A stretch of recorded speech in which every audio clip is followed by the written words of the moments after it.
श्री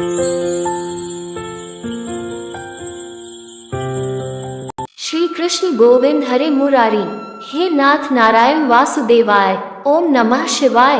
अभी तक आपने विष्णु पुराण 1 से लेकर 6वें अध्याय तक की कथा सुनी है। अब आगे की कथा विष्णु पुराण 7वें अध्याय में है।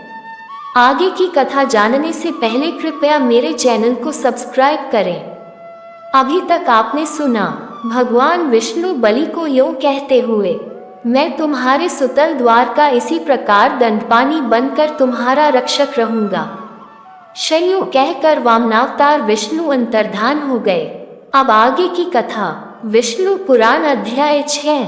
बलि चक्रवर्ती सुतल लोक में पहुंचकर पाताल सम्राट के रूप में प्रतिदिन विष्णु के चरणों की अर्चना करने लगे। इस कारण देवताओं को स्वर्ग और इंद्र को स्वर्ग पर आधिपत्य फिर से प्राप्त हुए।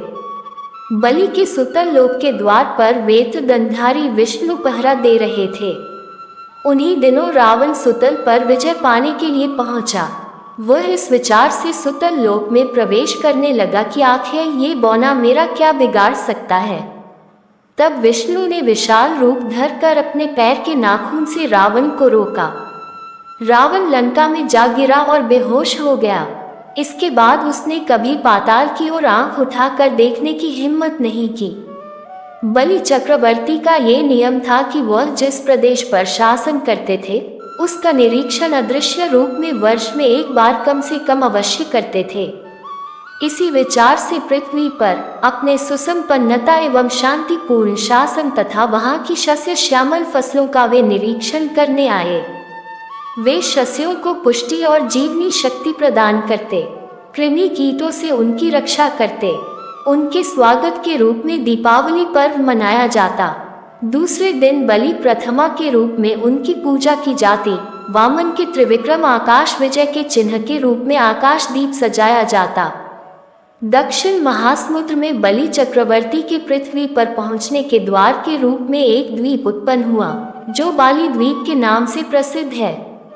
बलि चक्रवर्ती के वंशज पल्लव राजाओं ने उनके नाम पर शिल्प चित्रों के वैभव के साथ महाबलीपुरम का निर्माण किया। कांचीपुर में त्रिविक्रम वामनावतार की मूर्ति प्रतिष्ठित की। बलि चक्रवर्ती के शासन काल में जो क्षत्रिय अनुशासित थे वे बाद में विशृंखल हो उठे। वे जनता को अनेक प्रकार से सताने लगे। उनके अत्याचारों से जनता में असंतोष फैल गया। पीड़ित प्रजा हमेशा अपने राजा को कोसती रही। राज्य छोटे मोटे टुकड़ों में बंट गए। राजा भी परस्पर लड़ने लगे। इस कारण वे भी दुर्बल हो गए। सब जगह अराजकता फैल गई थी।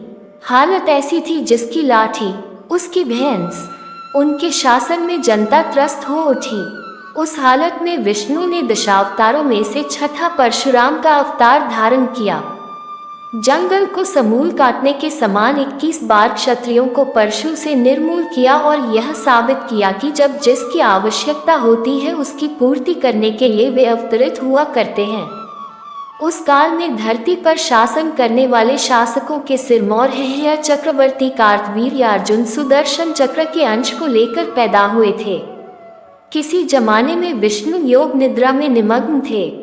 तब उनके शंख और चक्र के बीच तर्क वितर्क हुआ। इस पर चक्र बोला, सहस्र किरण वाले सूर्य को तराशने पर जो रज निकला उसी से विश्वकर्मा ने मेरा निर्माण किया। सहस्र कोणों के साथ क्षिप्र गति से घूमते हुए मैंने ही तो असंख्य राक्षसों का संहार किया था। मुझे धारण कर विष्णु चक्रीश के नाम से विख्यात हुए। तुम तो सिर्फ ध्वनि करते हो और कुछ नहीं जानते। इस पर पांचजन्य शंख क्रोध में आ गया और बोला, हे चक्र पुरुष, तुम्हारा ऐसा घमंड, तुम पृथ्वी पर एक घमंडी राजा के रूप में पैदा हो जाओगे। विष्णु मुनि पुत्र बनकर लकड़ी चीरने वाली कुल्हाड़ी से तुम्हारा घमंड तोड़ देंगे। शक शापित चक्र पुरुष कार्तवीर्यार्जुन के रूप में पैदा हुए और उन्होंने यह साम्राज्य को चतुर्दिक फैलाया। वह भगवान के अवतार रूपधारी दत्तात्रेय के भक्त और शिष्य भी थे। उनके अनुग्रह से कार्तवीर्यार्जुन ने अनिमा आदि सिद्धियों और अनेक शक्तियां प्राप्त की। जरूरत के वक्त असंख्य आयुधों के साथ उसको 1000 हाथ प्राप्त हो जाते थे। यो सूत महर्षि ने समझाया। इस पर नैमिषारण्य के मुनियों ने पूछा, सूत मुनीन्द्र, दत्तात्रेय विष्णु के अवतार ही तो हैं, पर हम ये नहीं जानते कि भगवान विष्णु दत्तात्रेय कैसे कहलाए और क्यों। इसलिए हम दत्तात्रेय की कहानी सुनने को उत्सुक हैं। सूत महर्षि ने दत्तात्रेय की कहानी शुरू की। अत्रि महर्षि ने पुत्र की कामना से भगवान के रूप में विष्णु का स्मरण करते हुए घोर तपस्या की। विष्णु अपने साथ ब्रह्मा और शिव जी को लेकर प्रत्यक्ष हुए और महर्षि से बोले, अत्रि महर्षि, मैं तुम्हारा दत्त बन गया हूँ। हम तीनों एक हैं, इसलिए त्रिमूर्तियों के अंशों से मैं तुम्हारा पुत्र बनूंगा और दत्तात्रेय के नाम से पुकारा जाऊंगा। यूं कहकर वे ब्रह्मा और शिवजी के साथ अदृश्य हो गए। उसी समय नारद त्रिमूर्तियों की पत्नियां होने का गर्व करने वाली लक्ष्मी, सरस्वती और पार्वती के पास पहुंचे और उन्हें अत्रि महामुनि की पत्नी अनसुया के पातिव्रत्य की महिमा को असाधारण बताकर प्रमाणित किया। अनसुया ने त्रिमूर्तियों की पत्नियों के लिए अनेक कार्य किए थे। अनसुया ने गंगा को सताने वाली पाप पिशाचिनियों को निर्मूल किया, नारद से प्राप्त लोहे के चने को पका कर दे दिया, सूर्योदय को रोकने वाली सुमति को मनाकर सूर्योदय के होने से मरने वाले उसके पति को अनसुया ने पुनः जलाया। इस पर त्रिदेवियों के मन में अनसुया के प्रति ईर्ष्या पैदा हो गई। उन देवियों ने अनसुया के पातिव्रत्य को बिगाड़ने के लिए अपने पतियों को उसके पास भेजा। ब्रह्मा, विष्णु और महेश्वर यतियों के वेश धर कर अत्रि के आश्रम में पहुंचे और भवती भिक्षा देहिश कहते द्वार पर खड़े हो गए। उस समय तक अत्रि महामुनि अपनी तपस्या समाप्त कर आश्रम को लौटे न थे। वे अतिथि सत्कार की जिम्मेदारी अनसुया पर छोड़ गए थे। अनसुया ने त्रिमूर्तियों का उचित रूप से स्वागत करके उन्हें खाने के लिए निमंत्रित किया। उस समय कपट यति एक स्वर में बोले, हे साध्वी, हमारा एक नियम है, तुम नग्न होकर परोसोगी तभी जाकर हम भोजन करेंगे। अनसुया ने ओह ऐसी बात है ये कहते हुए उन पर जल छिड़क दिया। इस पर तीनों अतिथि तीन प्यारे शिशुओं के रूप में बदल गए। अनसुया के हृदय में वात्सल्य भाव उमड़ पड़ा। शिशुओं को दूध भात खिलाया। त्रिमूर्ति शिशु रूप में अनसुया की गोद में सो गए। अनसुया तीनों को झूले में सुलाकर बोली, तीनों लोगों पर शासन करने वाले त्रिमूर्ति मेरे शिशु बन गए, मेरे भाग्य को क्या कहा जाए। ब्रह्मांड ही इनका झूला है। चार वेद उस झूले के पलड़े की जंजीरें हैं। ओंकार प्रणवनाद ही इनके लिए लोरी है। शयों वह मधुर कंठ से लोरी गाने लगी। उसी समय कहीं से एक सफेद बैल आश्रम में पहुंचा। द्वार के सम्मुख खड़े हो सर हिलाते हुए उसने पायलों की ध्वनि की। एक विशाल गरुड़ पंख फड़फड़ाते हुए आश्रम पर फुर से उड़ने लगा। एक राजहंस विकसित कमल को चोंच में लिए उड़ते आकर द्वार पर उतर गया। अत्यंत प्यारे लगने वाले रंग बिरंगे पिल्ले पूंछ हिलाते हुए घर में घुस पड़े। उनके साथ एक नाग फल फैला कर आ पहुंचा। उसी समय महती वीणा पर नीलांबरी राग का आलाप करते नारद और उनके पीछे लक्ष्मी, सरस्वती और पार्वती आ पहुंचे। नारद अनसुया से बोले, माताजी, अपने पतियों से संबंधित प्राणियों को आपके द्वार पर पाकर ये तीनों देवियां यहाँ पर आ गई हैं। ये अपने पतियों के वियोग के दुख से तड़प रही हैं। इनके पतियों को कृपया इन्हें सौंप दीजिए। अनसुया ने विनयपूर्वक तीनों देवियों को प्रणाम करके कहा, माताओं, उन झूलों में सोने वाले शिशु अगर आपके पति हैं तो इनको आप ले जा सकती हैं। तीनों देवियों ने चकित होकर देखा। एक समान लगने वाले तीनों शिशु गाढ़ी निद्रा में सो रहे थे। इस पर लक्ष्मी, सरस्वती और पार्वती संकोच करने लगी।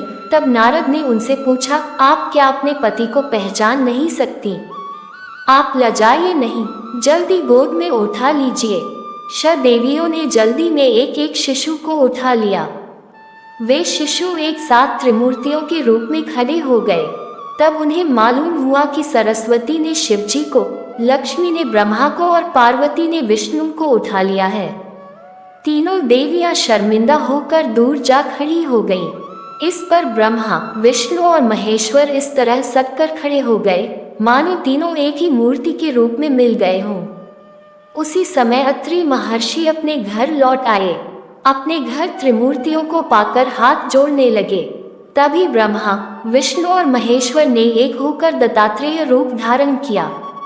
मध्य भाग में विष्णु तथा एक और ब्रह्मा और दूसरी तरफ शिव के मुखों के साथ हाथों में शंख, चक्र, गदा, पद्म, त्रिशूल व कमंडलू तथा कंधे पर लटकने वाले भिक्षा पात्र सहित त्रिमूर्ति के रूप में विष्णु दत्तात्रेय का अवतार लेकर अत्रि और अनसुया के पुत्र बने।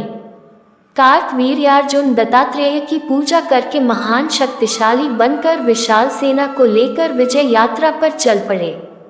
जमदग्नि महर्षि के पुत्रों में राम आखिरी व्यक्ति थे।